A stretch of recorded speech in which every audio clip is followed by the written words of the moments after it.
I can tell you how mine works, and that might give you a little bit of a somatic boost insight. Hello, everyone. Welcome to the Gifted Neurodivergent Podcast. I'm Lillian Skinner. Today, we're going to talk a little bit about dyspraxia. I have an expert with me, Allan, who has dyspraxia himself. He's an independent researcher of it, and he's a really interesting person. He has chosen his own path in life. This is how we all have to be. Those of us who are the most sensitive are going to have to be this first because the system is getting harder and harder for us to stay in. And we have to figure out how we do that. How do we transition out of what used to be into something that's better for us or something that at least can sustain us and help us be successful in the future we're facing? Allan is one of those people that has done this. He is very adaptive. He was able to carve out his own way of being in the world, and this is exactly who we need to talk to and listen to and understand to survive what's coming. Our connective tissue and our connective intelligence are related. We both have a similar physical flexibility and similar cognitive flexibility, which is something that our society has not valued because we have been in a society that divides sex and segments. Basically, all of our growth has been us breaking up things that geniuses have made in the past. I think it's important for us to understand how our creativity works, how our bodies are made differently and need to be a part of our intelligence because we have that integrated intelligence. We have cognitive and somatic intelligence that come together to make us very creative. When I went into what I was, I didn't fall down and never get up. I thrived because being what you actually are is easy. If we were all just allowed to do that, life would be a lot easier. It turns out that we naturally figure out what we are supposed to be because we have sensitivity guiding us there. Now that average has been replaced essentially by AI, we should all be going towards figuring out how we can be outliers, how we can find our higher dimensional intelligence, because this is now the future. We have 2D in a box. 2D was obviously not that exceptional if we can put it into a computer and replace it that quickly. But our somatic intelligence, our creative intelligence, it's incredible. Most have no idea how amazing it is. So let's talk to Allan and understand a little bit about dyspraxia today. Hi, Allan. Thanks for joining us. Hello. Would it be okay if we started talking about how dyspraxia works and how perhaps Ehlers-Danlos is related to dyspraxia or their similarities? Yeah, I've heard a bit about Ehlers-Danlos, and I understand it to be a connective tissue disorder where essentially there's, how would I put it? I understand it to be a lot of hypermobility of the joints due to some of the connective tissues around those joints not being quite as, I guess you could say, strong or whatever. And a lot of times individuals, I know another person that has Ehlers-Danlos, and she describes basically being able to bend joints, certain joints in directions that most people can't. And I also understand that there is a pretty high degree of comorbidity between Ehlers-Danlos and dyspraxia. It's very common for people with dyspraxia to also have Ehlers-Danlos. As far as the why of it, I also understand Ehlers-Danlos to be somewhat neuropsychological as well. And with dyspraxia, there can be a bit of a tendency to also have quite a bit of hypermobility of the joints. Don't know whether Ehlers-Danlos is something distinct from the general hypermobility, but there is quite a bit of overlap in that regard.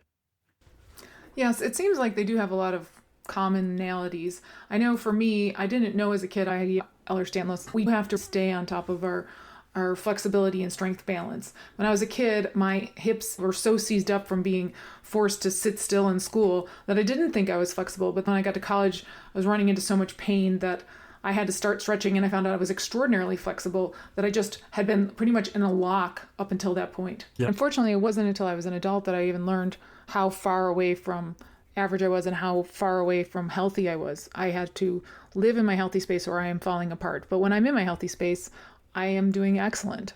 Yeah. And I very much experienced the same thing. In fact, I see from a fairly early point in life, I learned that with my dyspraxia, it basically seems, and I've heard of other dyspraxic individuals opine the same thing, is that essentially it seems to be so much more imperative that we do take care of ourselves physically through very assiduous physical exercise and making sure that we're not putting on too much additional body weight, because if you have impairments that affect motor functioning and bodily stability, any additional weight that you're carrying is going to mean that you're going to experience pain, fatigue, and weakness a lot more readily. Bodily instability might be even magnified somewhat. And that was just something I intuitively figured out at a fairly early point in life. I've exercised religiously pretty much most of my adult life because I've always understood that doing anything less than that, as well as very strict about my diet, making sure that I'm not eating things that are going to cause me to pack on a lot of pounds, that anything less than those measures will seemingly cause you a much more rapid deterioration of my physicality relative to most anyone else. And through a lot of the physical exercises that I do, I get like some of the best ideas in terms of ideas for writing, like whenever I'm going running or something, or whenever I'm doing my weight training. Oh, yes. I think this is part of higher dimensionality thinking. I can exercise and all of a sudden everything sorts itself out and I have clarity on whatever I was trying to figure out. I can write whole papers while I'm doing exercise. And I wonder how much of our issues in school are related to our inability to exercise. Oh, definitely. Yeah. Same thing happens whenever I shoot archery too. I shoot traditional archery. And getting back to the whole thing about hypermobility and Ehlers-Danlos, after all my exercises, I always stretch out afterwards. And I'm now in my early 50s, and I can still, if I sit on the floor, I can still touch my toes almost effortlessly. I almost bring the midline of my hand right to the tip of my toes without any effort whenever I'm stretching out after my exercises. I do a lot of stretches like that where in some ways there's a little bit more flexibility that I experience and most men my age generally will. Yeah, for men, that is extraordinary. I also want to ask you to just do a little bio on yourself because I should have started out with that. So tell me a little bit more about yourself so the listeners know more about you. Sure. My name is Allan White, and I am a neurodivergent individual with the primary neurotype of dyspraxia. And dyspraxia is commonly known to be a neuropsychological disorder. That's the term that's often used. That includes primarily psychomotor functioning differences. What's properly termed as dyspraxia by most clinicians in the UK, essentially, to my understanding, entails both the psychomotor aspects of it, difficulties with balance, coordination, etc., along with some cognitive impairments that oftentimes don't quite fit within the diagnostic criteria of any of the other neurodivergences like ADHD, autism, etc. It's common for people who are dyspraxic to have executive dysfunction challenges. It's also common for such individuals to have what's known as slow cognitive processing speed. I have that slow cognitive processing along with some of the psychomotor differences. So that's basically a bit about my neurotype, and I am an independent researcher and author and lecturer on matters pertaining to neurodiversity politics, and I have a particular fascination with restructuring political and economic systems in ways that are informed by the experience of neurodiversity, if that makes sense. Absolutely makes sense. And I think that I'm doing something similar. Oh, yeah. I hope you don't mind if I bring up my Ehlers-Danlos to compare this to, because I am a somatic embodied learner. And when I do that, it helps me understand the nuance between it. We are really good at modeling things in our body. We can model organic things and understand what it is to be like them, model and figure out how they would move through the space or react in certain conditions. And our society say this is narcissism for us to talk from an I statement, but it actually is a somatic thing. We're talking from our body, and I wonder if you're not similar in this way. Yeah, I totally understand that. Great, thank you. So can you tell me, when you were a kid, how did you find out about your dyspraxia? What was it like to be you as a kid? Well, so what I remember about my childhood is that I've always had manifestations of psychomotor differences. I could never quite do some of the things like a lot of the climbing. In my generation, it was still quite common for kids to actually be outside playing, climbing and jumping and hopping and skipping and everything. I've never had kids of my own, but I do know that it's a common complaint nowadays from a lot of parents that, kids, they don't want to get out and play. All they want to do is be at their computer or phone or tablet or whatever. And so it gives you a little bit of a context of the time that I grew up in and what childhood was generally like then. So that much I do remember about my childhood, this kind of inability to keep up with my peers in a lot of situations. Like if I was out with a group of my friends, they all wanted to climb a tree. That wasn't something I could do. Of course, there were a lot of times that I could keep up and lead just fine. If we were all out on our bikes pedaling to go somewhere or whatever, then I could keep up and do just fine. But I also had like really real difficulty like with playing the same kind of sports that a lot of children, usually boys, tend to play: baseball, soccer, whatever. But I do remember like a few things that I did quite well in the realm of like certain play activities that children do. I remember, like in the neighborhood that we lived in, I developed a reputation of being quite an adept catcher of little critters, snakes. A lot of my peers will be like, "How do you do it?" We'll go in the woods and then come back home with a bag full of garters. You're the crocodile hunter. Yeah. So there were things like that I could do seemingly a little bit more adeptly than my peers. Now in the scholastic realm, how I found out I was different was basically, and this is probably a familiar story to many other neurodivergent children or neurodivergent adults reflecting on their childhood. I remember being oftentimes randomly called out of class by school psychologists to take all these different tests. They'd have me walk across a balance beam, assemble a puzzle or something, and it was always so perplexing to me as to why. And I had to take occupational therapy throughout my grade school years. And of course, it never worked. I'm still as uncoordinated and inefficient as I ever was. Of course, having to take this therapy, not really being told why, it's a very alienating experience for a child. Of course, the other kids, they see you being called out to class by this professional. They kind of have a sense of what's happening. And so it's very ostracizing and very alienating. So I do remember that aspect of it too, just feeling very ridiculed and ostracized from my peers all the time. And of course, the struggles with PE classes and everything. And academically, the only class that I was in what they call the IEP program for was mathematics. It was the only class I had to take any sort of remedial teaching for was the math classes. Others I did just fine with: language arts classes, the other sorts of subjects, history, whatever. And it wasn't until really like late adolescence that I began to really actually learn about the various neurodivergences like ADHD and dyslexia. This was in the early 90s when those were about the only two kinds of things like that were widely known about. And I would read literature like that, and I'd be like, oh, okay, I can see how some of this kind of relates. And then right around that time, I recall reading a reference called the Cambridge Encyclopedia of Language. And the book was written like back in the late 80s. And something really interesting that it mentioned for dyslexia is that, and of course, the criteria, they've long since changed the criteria. Plus, it was a British book, and they don't use the DSM like we do, but at least in that reference, it mentioned that coordination difficulties can be an aspect of dyslexia.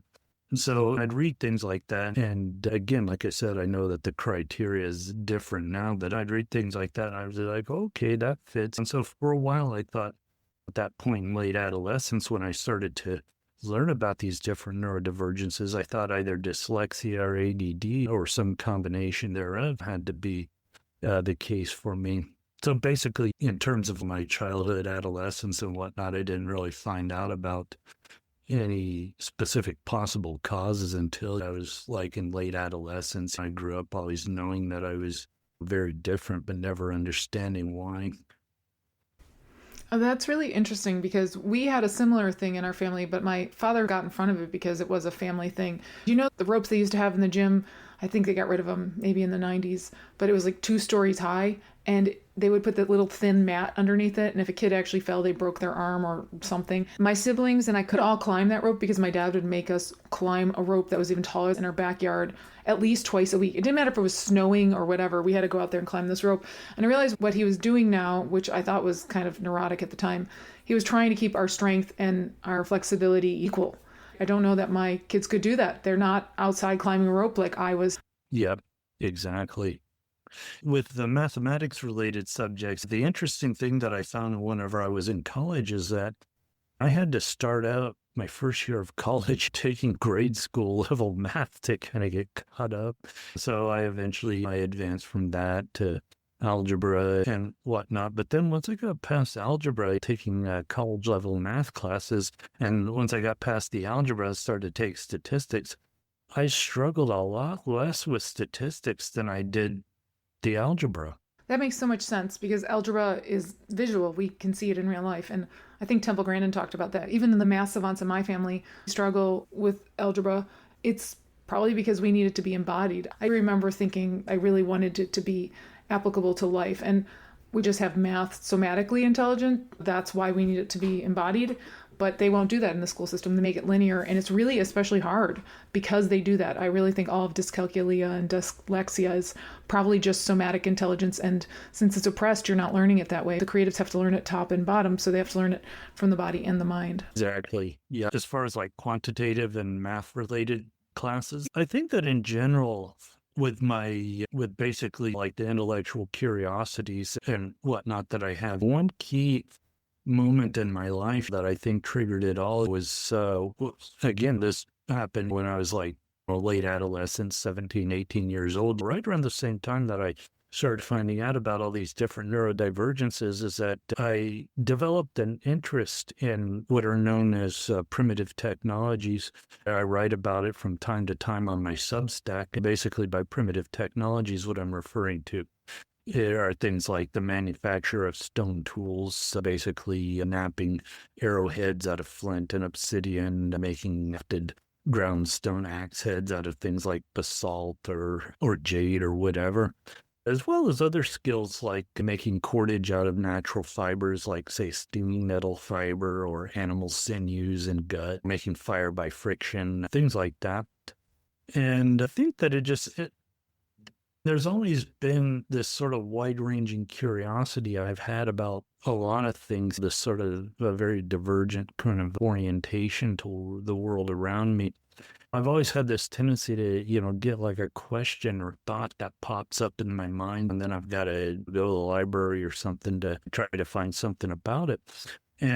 Or maybe something that I read or see somewhere might inspire it. How I developed the interest in primitive technologies was one morning I was preparing for school. I was a junior in high school at the time, and I saw this news broadcast and then it was breaking news about, this was in the early 90s, about the frozen mummified corpse that they found in the Similian Glacier of Austria, later dubbed the Iceman or Ötzi, because it was basically a frozen mummified corpse that they found up there. There were a number of soft tissues and organic materials that were also well preserved. He had a bow made out of yew wood and some garments that were well preserved that were made out of different animal hides and vegetable fibers. And of course, he had a copper axe that was hafted in yew wood. And so one of the first news reports that I saw about that find was showing all these artifacts. My first thought was, what would it be like to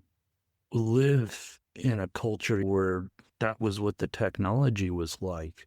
So some days later, I'm perusing a local bookstore and I stumble across this book called Outdoor Survival Skills by Larry Dean Olson. The book had descriptions on how to make stone tools, how to tan animal hides and things like that. So from there, it was just like a lot of reading and trial and error learning and whatnot. That was the start of, I guess you could say, a general curiosity really about the human condition that I never had.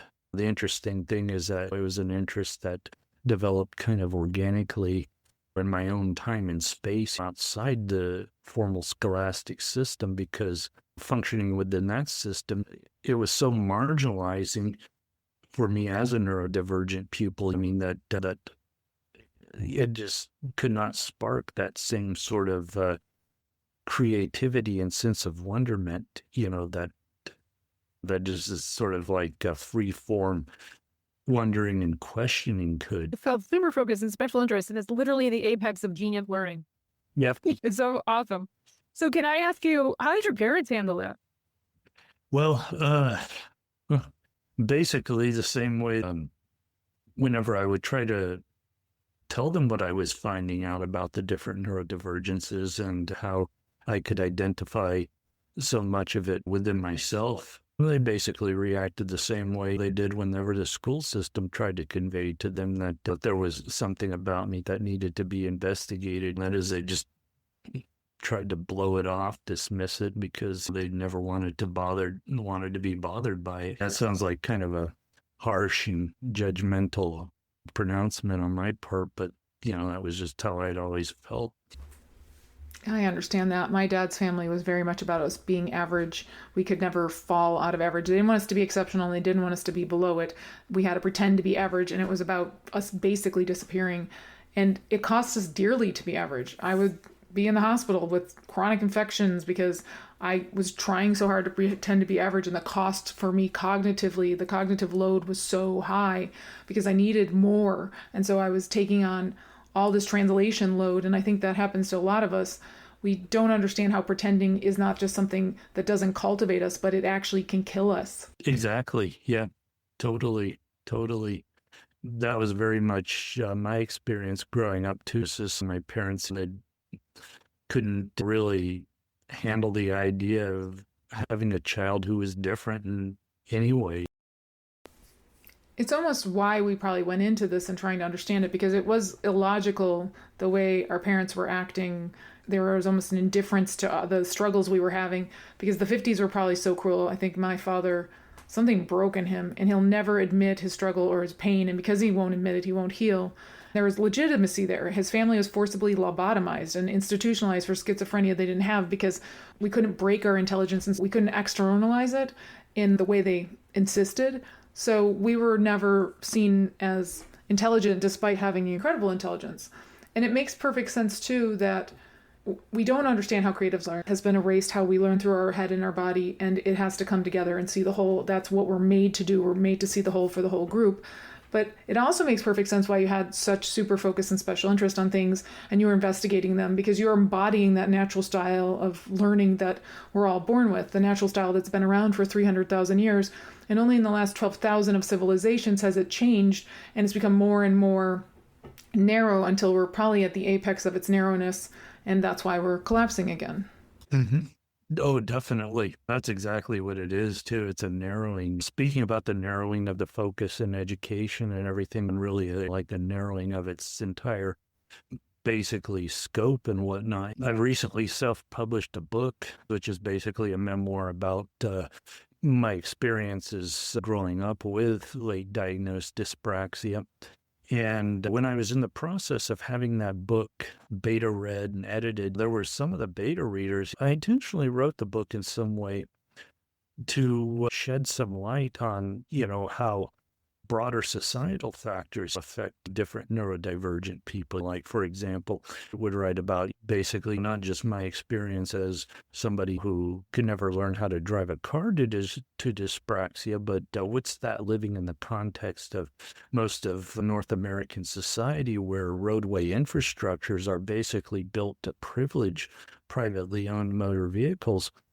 And I would illustrate very concrete experiences of some of the consequences like that. For example, all the time that I had to waste just commuting to and from college with a very inefficient bus system because I couldn't drive. The roads were not safe for cycling. I mean, if there were protected bicycle lane or the infrastructure with a lot of those, networked into the system, I probably could have rode my recumbent bicycle to and from campus in much less time than what it took to take 2 buses to and from campus, you know. So I'd mention examples like that. And one of my beta readers read that and wrote a comment to the effect of, what does this have to do with dyspraxia? And like, Everything. a lot. I mean, it's that 2D focus of thinking of any kind of situation like that where there's a neurodivergence, of thinking of it in a strict medical sense of, you know, what are the person's symptoms, so to say, not what the person experiences in the broader societal realm, with society structures and institutions being what they are. Like I said, I had beta readers that just could not make the connections between things like that I would illustrate, and how my natural organic functioning as a dyspraxic individual. Again, it's just this very limited way of thinking that sort of taught through our scholastic institutions. Yes, and I know actually how they lose it. It's our empathy. It's the focus on competition and low separating our intelligence. Our empathy is how we connect things. And I know for me, it's how I recognize patterns. I still have my compassionate empathy, which means I have my cognitive and somatic empathy, and it comes together and it is able to connect and see the whole picture. I dare say our emotions, and particularly our empathy, may be the most important thing for our intelligence, and is the exact thing they're targeting in our system, trying to break and destroy. We've moved from no emotions to now on the other side of it, where they manage our emotions, but that still prevents our empathy because we're constantly having to perform our emotions. Our ability to learn in the body and the mind is incredible, and we can see the loss of it there, because this person cannot see how a person having dyspraxia and can't drive would also result in needing buses, and how buses being inefficient would harm or cause more stress or inconvenience in your life when you can't drive. I mean, come on, it's so very clear. But this also tells you that we've really marginalized intelligence to this narrow focus. They can't actually think outside their box, and their box is that linear line of cognitive intelligence and whatever their specialty is. And Allan, I love that you do all of these things, because I want you to teach. I think children would love to learn the things you're describing. It's so wonderful. I want to sit through your class. The things that you describe would tie everything together: science, math, history, English, everything. And even the youngest ones could grasp it, because the way you're using it and using it through making, it would be beautiful. It's such a holistic way to teach. Oh, yeah, definitely. That was as I started to look at my interest in primitive technologies and human prehistory through different dimensions, through different lenses. I also began to see how, like, some of these different cultures that in a post-colonial context that were deemed as, by many of the colonists, as being, to use some of the terminology, just not quite up to par with their view of how humanity should be. You know, and a lot of the technologies that many of these earlier societies used, there was quite a bit of very complex understanding of scientific principles involved. I mean, that they were cognizant of, that many of these hunter-gatherers and early agriculturalists, I mean, had to be cognizant of to survive. And there's just so much in a lot of these technologies that is embodied. I mean, that goes beyond just the mere technical practice of the skills themselves. That doesn't surprise me at all. I actually think that our native cognitive intelligence is a higher level of intelligence. We don't understand it because it's living in peace and harmony, and we're so used to having to compete and drive ourselves to this limit or these extremes in order for us to survive. But that's not a natural state. And the way I've seen our intelligence, the way I document it, our whole intelligence is as a web, which is also how the wisdom keepers saw it. I have laid out how the cognitive, the somatic, and the creative come together, how it uses your full sensing, which mean we're much more intelligent. Most gifted people are tested for this exact thing, our ability to see beyond what is cognitive. The cognitive really is only a small portion. Anyone who's going past that is actually pulling up somatic intelligence. We don't really fully understand how profound our holistic intelligence is and what it really is encompassing. Exactly, yeah. Can I ask a different question? When you're talking about how you can't drive, I can feel this in my own body. One of the things that it triggered for me is my peripheral vision. It triggers nausea, especially when I'm driving in a place that I don't know well. So I don't know what's coming. And it's an overwhelm for me. That's pretty high. I wonder if for you, if it's our sensing is so much higher that plays a part. Yeah, that was one of the problems I had. I naturally use a lot more of my peripheral visual field when navigating through space. Whenever I'm on foot or using one of my recumbent bicycles, I use a lot more of that peripheral field than most people seem to. And when you try to do that while driving, where everything goes so fast and you have to focus on much more, I guess you could say, a narrower range of different variables in many ways, then yeah, I can a lot of times feel very overstimulated, to the point where it felt like it even kind of like I was even much more fully diminished in my capacity because I was just so overstimulated. Can you give me some of the ways that dyspraxia benefits you? I know that there are ways, and I want to know how they result in your giftedness, how they help you learn and grow. Yeah, well, one of the things that some of the kind of noted strengths that come with dyspraxia are kind of like this sort of bigger picture thinking and this ability to recognize patterns. And that's something that I've been told that I'm particularly adept at. That has come up, for example, whenever I've done what are known in archaeology, field archaeology, as pedestrian surveys, where you have a group of field workers that walk in a line over an area and visually scan the field, for things like scatters of stone fragments from stone tool manufacture. And so one of the ways that has manifested in that situation was that, and also with my background in stone tool manufacturing processes, whenever we would be doing a pedestrian survey like that, I could much more quickly pick up on a wider variety of material remains that allude to flint knapping activity within an area. And I could also place the particular types of remains within the actual process of what phase of the process of manufacturing stone tools, to where I could very quickly discern things. For example, this is the spot where they were quarrying the material, and this may have been the spot where they took the quarry blanks to further refine and shape them into the completed implements. Whole picture. Yeah, and I could relate that to, again, my own experience as a flint knapper. Empathy is another sort of gift that's oftentimes attributed to dyspraxia. And I've had people tell me that I kind of almost have a little bit of a shamanic presence to me. Yes, you definitely have that. I can totally feel that vibe. You have a very quiet, centered presence that's just very peaceful to be around. And I think it's beautiful. Oh, yeah.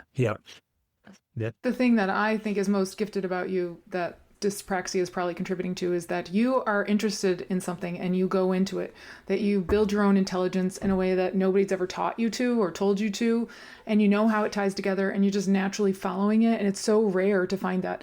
Honestly, I don't find that in hardly anyone. Most people I'm teaching to do that. So when you just show up and had it, I was like, we have to talk, because it's incredible. It's what we had as little kids, this preverbal cognition, and it's so much bigger than we realize. It really is this incredible source. It's a well of wisdom, and you definitely have that.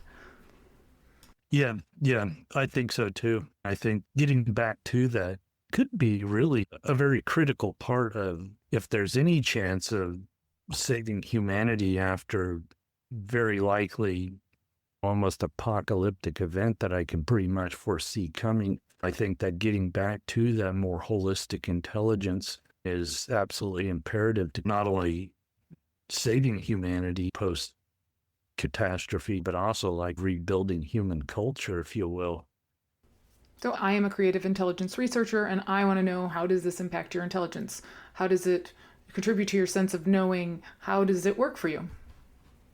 A lot of times I make random, almost seemingly very divergent associations. Between some of the most seemingly unexpected things. A lot of times something will remind me of a particular I don't know how to describe it. I just get these random sparks of questions and ideas that will pop up that seemingly get triggered by very unrelated kinds of phenomena. Let me see if I can think of an example. It's very difficult to describe because it almost happens at a level that just seems to, I don't know, it is difficult to describe, you know.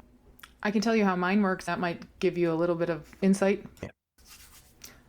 So earlier when you were talking about able to walk through the field and seeing things, I have a similar experience with my children. We'll go down to creeks or we'll go to the mountains, and they always are like, Mom, find something cool, because I can see things they miss. I don't walk through the world like most people. I let my body decipher the lay of the land. I don't even really need to look at the ground.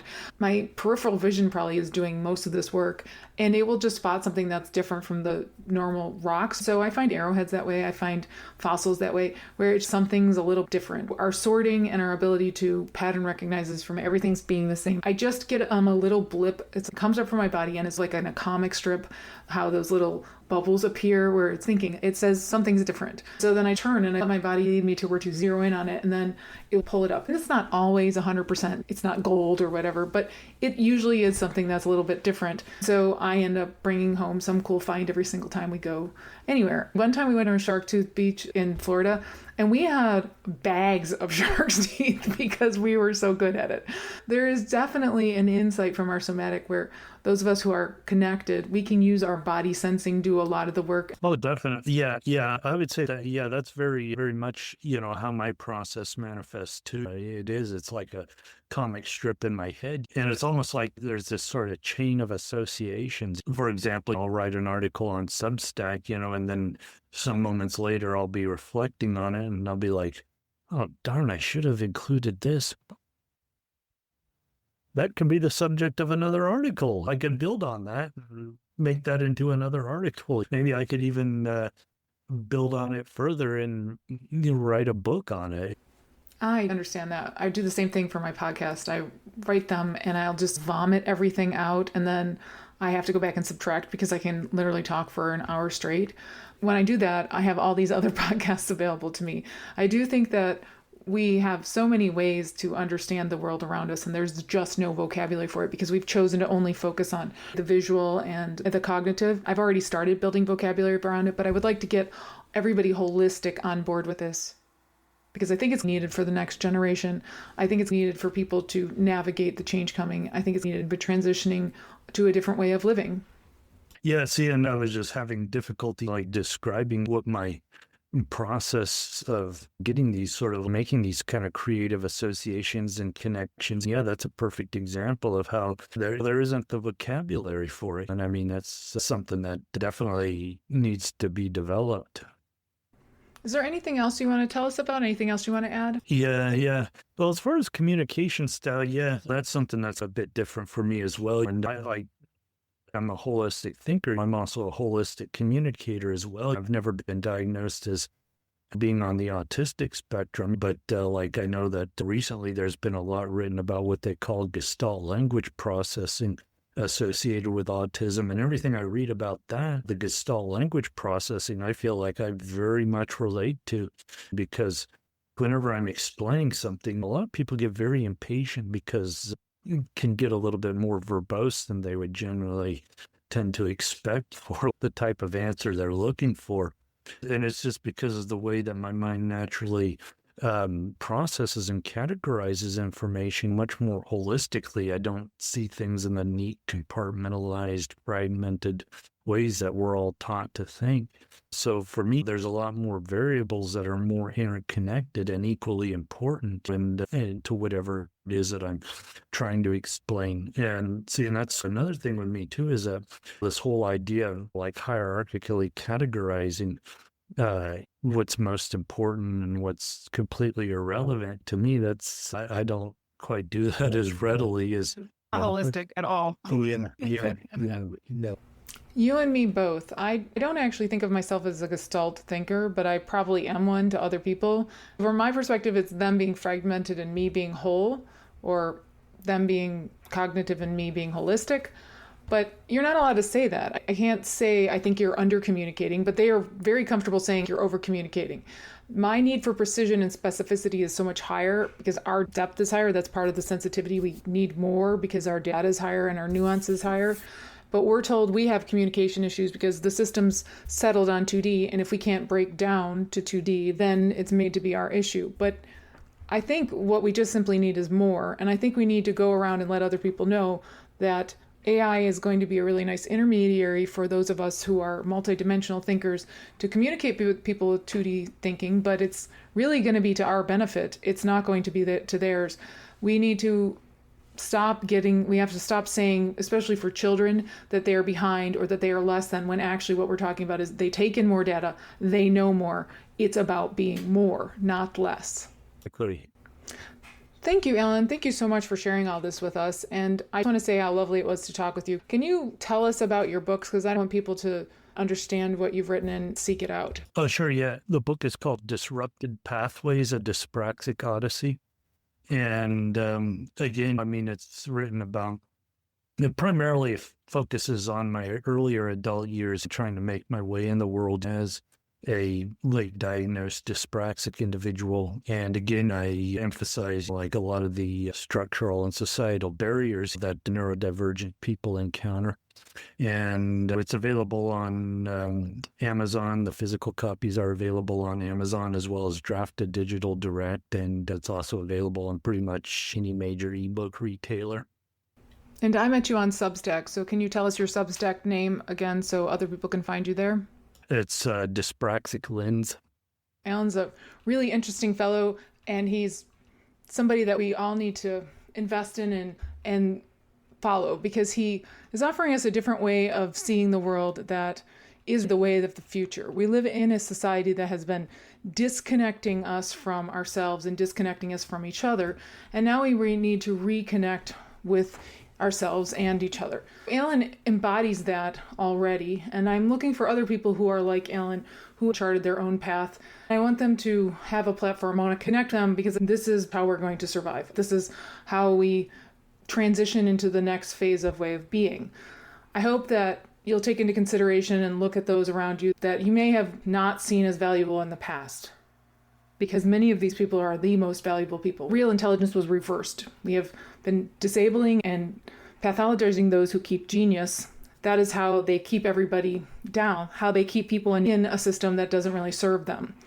Now is the time to allow them to teach reconnecting and finding our way. I hope this is valuable. Thank you for listening. Take care. The views, information, and opinions expressed on this podcast are solely those of the individuals involved and do not necessarily represent Gifted ND Incorporated, Lillian Skinner, or the podcast. This podcast, Lillian Skinner, and Gifted ND Incorporated are not responsible and do not verify the accuracy of the information contained in this podcast series. The primary purpose of this podcast is to inform and educate. The Gifted Neurodivergent Podcast is only available for private, non-commercial use. Any other use of the information contained within this podcast must be done with express written approval and knowledge of Lillian Skinner. You may not edit, modify, or redistribute any part of this podcast. The developer assumes no liability for this podcast or its use on any other podcast or other media.